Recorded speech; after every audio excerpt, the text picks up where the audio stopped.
बिस्मिल्लाहिर्रहमानिर्रहीम। अस्सलाम वालेकुम। A1 टीवी की हेडलाइंस के साथ मैं हूं तहसीन यूसुफ।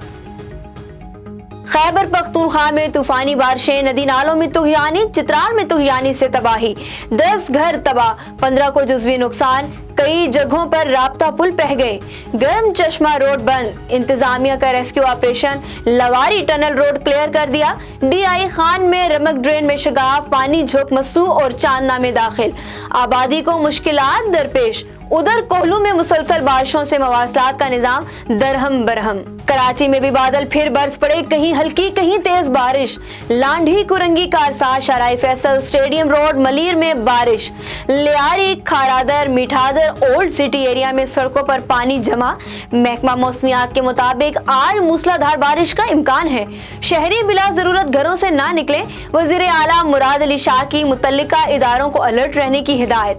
मीरपुर खास, सांघर, ठट्ठा में भी तेज बारिश, नशेबी इलाके ज़ेरे-आब। लाहौर में कोरोना का फैलाव तेज, मुस्बत शरह 7.5% रिकॉर्ड, फैसलाबाद में 7%, सूबाई में 6 और कराची में 2% केसेस मुस्बत रहे।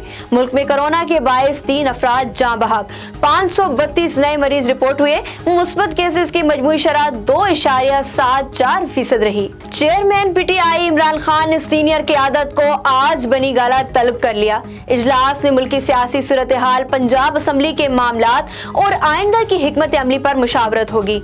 आइंदा आम इंतखाबात से मुतल्लिक सामने आने वाली तजावीज़ पर गौर होगा। सदर आरिफ अलवी ने मुल्क में नई हुकूमत बनाने के लिए ट्विटर पर तजवीज़ दे दी। सदर आरिफ अलवी ने ट्वीट में कहा, मुल्क एक इम्तिहान से गुजर रहा है जिसमें जमहूरियत, मीडिया, एस्टैब्लिशमेंट हुकूमत बनाने के लिए मिलकर काम करें। ऐसी हुकूमत तश्कील दी जाए जो अवामी उमंगों के मुताबिक हो। जमहूरियत को मफाद परस्तों के हाथ हाईजैक नहीं होने दिया जा सकता। सरबराह अवामी लीग शेख रशीद अहमद का कहना है, नून लीग ने पाकिस्तान की आखिरी उम्मीद अदलिया को निशाने पर रख लिया। फजलुर रहमान और जरदारी भी बिफर गए हैं।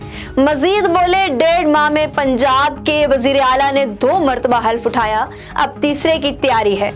इससे बड़ा मुआशी बहरान और सियासी अदम इस्तेहकाम क्या होगा कि एक हफ्ते में डॉलर 20 रुपए महंगा हो गया। A1 टीवी से फिलवक्त इतना ही। मजीद खबरों और अपडेट्स के लिए देखते रहिए A1 टीवी। A1 टीवी, सब पे नजर, अंदर की खबर।